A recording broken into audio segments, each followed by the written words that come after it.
இந்த சந்துல பொந்துல ஒளிஞ்சிருக்கவங்க எல்லாருக்கும் சொல்லிக்கிறேன். நான் ஒரு தபா தான் சொல்லுவேன், ஒவ்வொரு தபாவும் சொல்லிட்டு இருக்கேன்.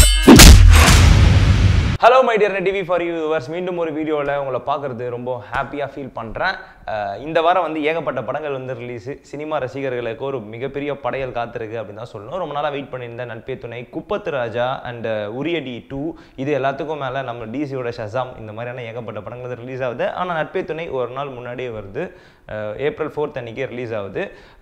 நட்பே துணை அந்த படத்தை பற்றின ஒரு ப்ரீ ரிவ்யூ தான் இப்போ நம்ம பார்க்க போகிறோம். இந்த படத்தை தியேட்டரில் போய் பார்க்குறதுக்கான ரீசன் என்ன, எதனால் இந்த படத்தை போய் தியேட்டரில் பார்க்கலாம், இந்த படத்துக்காக எதுக்காக வெயிட் பண்ணிட்டு இருக்கோம் போன்ற ஒரு சில விஷயங்கள் வந்து அலசி ஆராயறதுக்காக தான் இந்த வீடியோ. நட்பே துணை இந்த படத்தை பற்றி சொல்லணும் அப்படின்னா வந்து இது முன்னாடி மீசைய முறுக்கு அந்த படத்தில் வந்து ஃபஸ்ட்டு ஒரு படம் மாதிரியே தெரியாது. அந்த படத்தை பார்க்கும்போது அந்த படத்தில் ஒரு பெரிய ஸ்பெஷல் என்னென்னா யங்ஸ்டர்ஸ் எல்லாத்தையும் வந்து கவர் பண்ணுற மாதிரி இருந்திருக்கும். அது இல்லாமல் அந்த படத்தோட டைலாக்ஸ், இப்பாபாதியோட மியூசிக் அண்ட் அவரோட பர்ஃபார்மன்ஸ்ன்ட்டு எல்லா ஏரியாலையும் பூந்து விளையாடி இருப்பார் நம்மளோட இப்பாபாதி. ஸோ அந்த படத்துக்கு அப்புறம் இந்த படம் வரதுனால இந்த படத்துக்கு ஒரு பயங்கரமான எதிர்பார்ப்பு இருக்குது. பட் ஆனால் இந்த படத்தில் ஒரு சின்ன ஒரு விஷயம் என்னென்னு பார்த்தீங்கன்னா வந்து அதில் வந்து டிரெக்டர், டைலாக்ஸ், ஸ்க்ரீன் பிளே எல்லாமே இப்பாபாதியே தான் பண்ணியிருப்பார். பட் இந்த படத்தில் லிரிக், மியூசிக் அண்ட் ஆக்டிங் இது மூணு மட்டும் தான் வந்து இப்பாபாதி பண்ணியிருக்காரு. படத்தோட ஸ்டோரி, ஸ்க்ரீன் பிளே, டைலாக்ஸ் இது எல்லாத்தையும் வந்து யார் பண்ணியிருக்காங்க பார்த்தீங்கன்னா ஸ்ரீகாந்த் அண்ட் திவேஷ் ஜெயச்சந்திரன் அவங்க வந்து ஹேண்டில் பண்ணியிருக்காங்க. இது மட்டும் இல்லாமல் எடிட்டர் வந்து ஃபின்னி ஆலிவர் என்றவர் வந்து எடிட் பண்ணியிருக்காரு. அண்ட் படத்தோட டைரக்டர் யார் பார்த்தீங்கன்னா பார்த்திபன் தேசிங்ன்றவர் வந்து படத்துக்கு வந்து டைரக்ட் பண்ணியிருக்காரு. இது எல்லாத்துக்கும் மேலே படத்தோட டிஓபி அரவிந்த் சிங். அரவிந்த் சிங்கை பற்றி சொல்லணும் அப்படின்னா வந்து இது முன்னாடி 6வது சினம் அண்ட் 20,000 கண்கள் போன்ற படங்களை வந்து சினிமாட்டோகிராஃபி பண்ணவர். அந்த படத்துல வந்து அவரோட சினிமாட்டோகிராஃபி வந்து வேற லெவலில் பேசப்படுது. பட் இந்த படத்துக்கு ஒரு சினிமாட்டோகிராஃபி பண்ணுறதுனால இந்த படத்துக்கான எக்ஸ்பெக்டேஷன் கொஞ்சம் ஜாஸ்தியாகவே இருக்குது அப்படின்ற மாதிரி வந்து சொல்லலாம். அண்ட் இந்த படத்தோட ட்ரைலர் பார்க்கும்போது தோணுன விஷயங்கள் என்ன அப்படின்னு பார்த்தீங்கன்னா ஒரு பக்கா கமர்ஷியல் பிளாட்டாக வந்து இந்த படம் தான் அமைஞ்சிருக்கு. மீசை முறுக்கிலே வந்து என்னதான் லவ் இருந்தாலும் படத்தில் வந்து ஃப்ரெண்ட்ஷிப்ன்ற ஒரு விஷயத்தை வந்து ஆழமாக சொல்லியிருந்திருப்பாங்க. ஸோ இந்த படமும் அதே மாதிரி தான் நட்பே துணைன்ற டைட்டில் வச்சு அண்ட் மேலேயே வந்து இப்பாபாதி மற்றும் நண்பர்கள் அப்படின்ற மாதிரி வந்து சொல்லியிருக்காரு.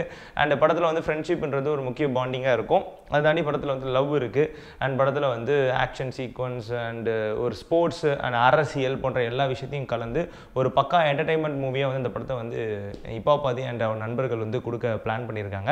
இந்த படத்தோட directors and story screen play பண்ணது எல்லாமே வந்து இப்பாபாதியோட ஃப்ரெண்ட்ஷிப் அந்த கேங் தான். நட்பே துணை இந்த படத்தை போய் தியேட்டரில் பார்க்கறதுக்கான ரீசன் எதுக்காக அப்படின்ட்டு பார்த்தீங்கன்னா வந்து ரொம்ப ஒரு கலர்ஃபுல்லான ஜாலியான ஒரு என்டர்டைன்மெண்ட் மூவியாக வந்து இந்த படம் அமைஞ்சிருக்கு. அண்ட் ஆஃப்டர் மீசை முறுக்கு அப்புறம் இப்பாபாதி அவரோட ஆக்டிங்கில் வர படன்றதுனால இந்த படத்துக்கான எக்ஸ்பெக்டேஷன் இன்னும் ஜாஸ்தியாகவே இருக்குது. இன்னும் ஓப்பனாக சொல்லணும்னா நம்ம சென்னை சிட்டிலே காலையில் 5 மணி ஷோ 6 மணி ஷோலாம் ஹவுஸ்ஃபுல் ஆயிடுச்சு.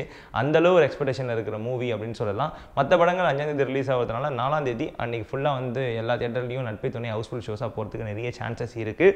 வெயிட் பண்ணிகிட்டே இருங்க. நட்பே துணை இந்த படத்தை தியேட்டரில் பார்த்துட்டு வந்துட்டு அண்ட் இந்த படத்தை பற்றி நிறைய விஷயங்கள் வந்து நான் டீட்டெயிலாக சொல்கிறேன். அது மட்டும் இல்லாமல் பெரிய ஸ்டார் கேஸ்ட் படத்துக்குள்ளே இருக்குது. Karu Palaniappan sir and Pandiraj sir and Kausalya ma'am போன்ற ஒரு லெஜெண்டரியான ஆக்டர்ஸ் அண்ட் டிரெக்டர்ஸ் நிறைய பேர் வந்து இப்பாபாதி வந்து இந்த படத்துக்குள்ள எடுத்துகிட்டு வந்திருக்காரு. அண்ட் என்ன தான் இருந்தாலும் இப்பாபாதி தான் வந்து படத்தில் வந்து ஒரு லீட் ரோலாக கண்டிப்பாக இருக்கும். அண்ட் மியூசியம் முறுக்கில் ஒரு ஃபஸ்ட் படம் மாதிரி தெரியல. பட் இதில் எந்தளவு ஆக்டிங்கில் வந்து பர்ஃபார்மன்ஸ் பண்ணியிருக்காருன்ற நிறைய விஷயங்கள் படத்தை தேட்டரில் போய் பார்த்தா தான் தெரியும். அண்ட் நீங்கள் நட்பே துணை இந்த படத்துக்காக எப்படி வெயிட் பண்ணிட்டு இருக்கீங்க, இந்த படத்தை தேட்டரில் போய் பார்க்கறதுக்கான ரீசன் உங்களுக்கு என்ன இருக்கோ அதை மறக்காம உடனே கீழே கமெண்ட் பாக்ஸில் கமெண்ட் பண்ணுங்கள். அண்ட் நட்பே துணை அந்த படத்தோட ட்ரைலர் யாராவது பார்க்க மறந்துருந்தீங்கன்னா அதுக்கான லிங்க் கீழே இருக்க டிஸ்கிரிப்ஷனில் இருக்குது, போய் பார்த்து என்ஜாய் பண்ணுங்கள். வேற ஒரு வீடியோவில் வேற ஒரு இன்ட்ரெஸ்டிங்கான கான்செப்டோட நான் வந்து உங்களை சந்திக்கிறதுடன் tata bye bye. Net TV for யூக்கு 8 lakh சப்ஸ்கிரைபர்ஸ் இருக்காங்க. கூடிய சீக்கிரம் 1 million ரீச் பண்ணணும்னு என்னுடைய விஷஸ். All the best.